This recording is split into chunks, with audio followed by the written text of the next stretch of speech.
शिरकत कर रहे पूर्व सरपंच सुरेश जी भांबू, पूर्व सरपंच लालपुर परम सम्माननीय केदारी लाल जी स्वामी, जुझारू और ईमानदार नगर परिषद के पार्षद श्रीमान मकबूल जी, पार्षद जब्बार जी फुलका साहब, पार्षद इसाक जी, पार्षद प्रमोद जी गुड़ानिया, कैप्टन मोहनलाल जी, प्रिय सरपंच अजीत भांबू, कैप्टन मोहन सिंह जी, बजरंग लाल जी, रिटायर्ड प्रधानाचार्य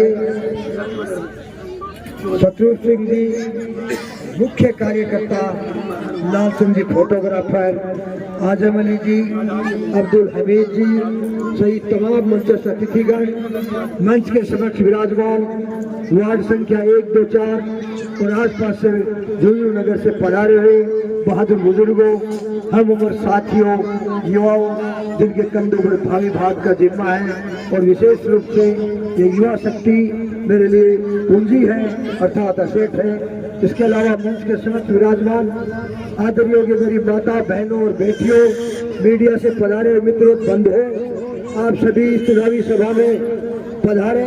इस गरिमामय प्रस्तुति के लिए आपका अभिनंदन करता हूँ, अभिवादन करता हूँ व वंदन करता हूँ। साथियों, जैसा कि सर्वविदित है 25 नवंबर 2023 को राजस्थान विधानसभा अर्थात राजस्थान की सबसे बड़ी पंचायत के चुनाव हो रहे हैं। इसमें 9 प्रत्याशी चुनाव लड़ रहे हैं, लेकिन मैं सिर्फ 2 प्रत्याशियों का जिक्र करना ही उचित होगा। एक उम्मीदवार है आपका अपना सेवक राजेंद्र भांबू, निर्दलीय प्रत्याशी के रूप में चुनाव मैदान में है। दूसरा प्रत्याशी है जो कांग्रेस से है, जो वंशवाद की परंपरा और भ्रष्टाचार में काटे रूप से डूबे हैं, उसकी प्रतिमूर्ति है। आप लोगों को फैसला करना है कि झुंझुनू विधानसभा का नेतृत्व किन हाथों में सौंपना है। ये चुनाव झुंझुनू की दृष्टि से ऐतिहासिक चुनाव है।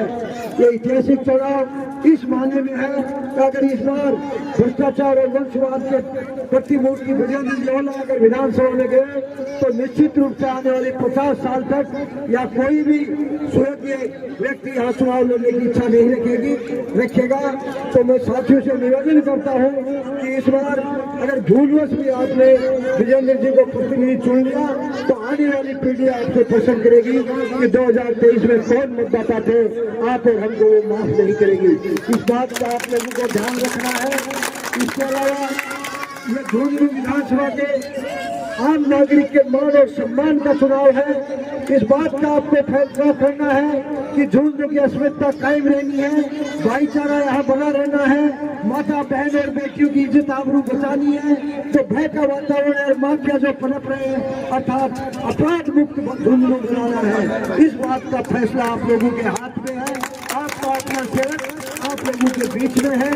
मैं ये फैसला आप लोगों पे छोड़ता हूँ, लेकिन मैं इतना जरूर कह सकता हूँ कि आप लोगों ने मुझे अगर झुंझुनू से चुनकर विधानसभा में अगर भेजा तो मैं आपकी आवाज बनूंगा, आपके दुख दर्द की बात उठाऊंगा और झुंझुनू के विकास के लिए कटिबद्ध रहूंगा। और वार्ड संख्या 1, 2, 4 मेरी पहली प्राथमिकता रहे। ये विकास की दृष्टि से मैं उनको दर्जा दूंगा। इसके अलावा आपको इस मंच के माध्यम से मैं वादा करता हूँ कि आप सभी किसान परिवार से आते हैं, झुंझुनू में बस गए उससे कोई किसान परिवार खत्म नहीं हो जाता है। हमारी जो भी अर्थव्यवस्था है वो कृषि प्रधान है, उसी में ऊपर आते हैं। तो साथियों, यमुना जल समझौते के बारे में आप सभी बहुत शिक्षाविद हैं, जानते होंगे 6 राज्यों के बीच मई 1994 में हुआ था।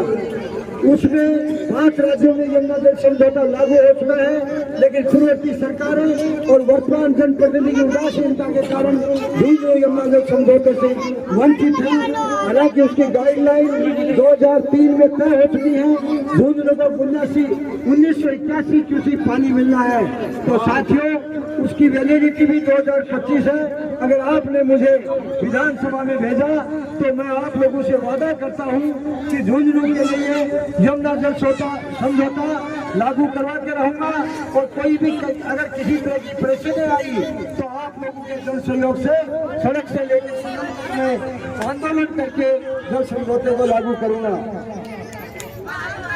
साथियों, यहाँ मुझे ज्ञात है कि जोधपुरिया लोगों की यहाँ बहुत बड़ी आबादी है, जहाँ उसके लिए पानी, सड़क, रास्ते, आवास, तरह तरह की समस्याएं हैं। अगर आपने मुझे अपना जनप्रतिनिधि चुना तो विशेष रूप से मैं जोधपुरिया जो भी यहाँ बासिंदे हैं उनसे वादा करता हूँ, बिजली, पानी, आवास, जो भी आम जन की आवश्यकता है उसको मैं प्राथमिकता के साथ पूरा करूंगा। इसके अलावा मैं एक और निवेदन करना चाहता हूँ कि मैं पेशे से ठेकेदार हूँ, ठेकेदार का कोई ठेकेदार नहीं होता है, मेरा कोई बिचौलिया नहीं होगा। आप लोग कभी भी मेरे को बुलाओगे, मैं आपके बीच में हाजिर मिलूंगा, मेरा कोई बुलाव एजेंट नहीं होगा, इस बात का मैं वादा करता हूँ। आप लोगों ने मुझे बुलाया, मान सम्मान दिया और इतनी बड़ी संख्या में मेरी माता बहन बेटे और यहाँ और बुजुर्ग यहाँ उपस्थित हुए, आपका हृदय की गहराइयों से मैं स्वागत करता हूँ। मैं आप लोगों की इस मिसालात को देख के बड़ा गदगद हूँ, बड़ा मैं खुश हूँ। आप लोगों का मैं बार बार अभिनंदन करना चाहूँगा। आपसे अंत में मैं एक ही निवेदन करना चाहूँगा कि साथियों, पार्टी चुनाव वो जीतती है जो बूथ जीतती है, और बूथ के लिए यूथ और मत शक्ति की अहम योगदान होता है। तो मैं विशेष रूप से युवाओं और महिला शक्ति से